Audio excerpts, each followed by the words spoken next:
ही जी building आहे आरुकुल सोसायटीमध्ये बांधलेली, त्याच्या समोर आमच्या दोन जी घरं आहेत, एक आमचं एक आहे, एक आमचं शेजारी एक आहे. आमच्या कुटुंबामध्ये कम से कम 8 ते 10 लहान लेकरासहित आहे. आमच्या बाजूला पण त्यांचं पण कुटुंब कम से कम 20-22 जणांचं आहे. पण सर्वात जास्त जी धोका आहे ते फक्त आम्हाला आहे.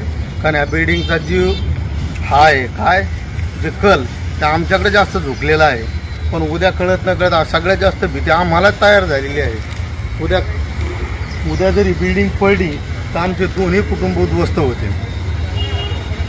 याच्यावर काहीतरी आमचा त्या दीपक झुंझुनवाला यांनी काहीतरी आमचं समजा उद्या कळत न कळत जरी काही घटना झाली, आम्ही तर सध्या इथं त्यानं सांगितलं का इथं राहू नका.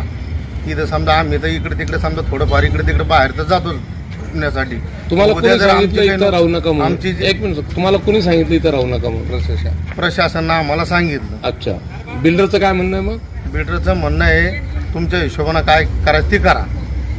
ते म्हणते मी तुम्हाला 2 रो हाऊस देतो, आमकं करतो, तुम्ही इथं त्या माझ्या रो हाऊसमध्ये शिफ्ट व्हा.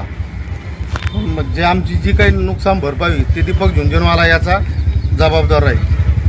बरं, तुम्हाला भीती वाटायली तिथं राहायला? तर भीती वाटायला म्हणजे बिल्डिंग आमच्याकडे काढलेली पूर्ण ती. किती वर्षापासून राहायला इकडे सर तुम्ही? आम्ही पूर्वीचे आमचं गाव हेच आहे पारोळा. बिल्डिंग आता 6 वर्षापूर्वी बनलेली.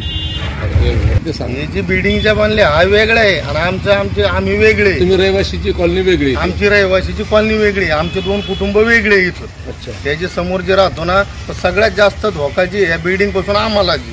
कारण या बिल्डिंग मधले काही लोक बाहेर शिफ्ट झाले, पण आम्हाला कुठं जाता येतं का? बाहेर जाताच येत नाही ना.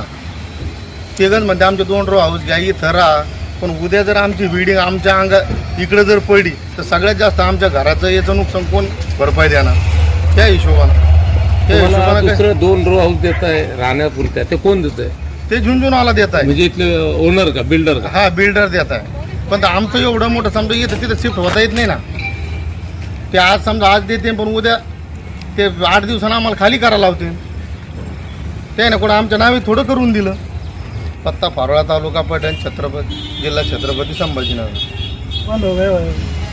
नाले में बिल्डिंग है। ये बिल्डिंग काय में बनी हुई है? नाले में। अच्छा, कौन सी बिल्डिंग? अच्छा, ये बिल्डर की क्या? हाँ।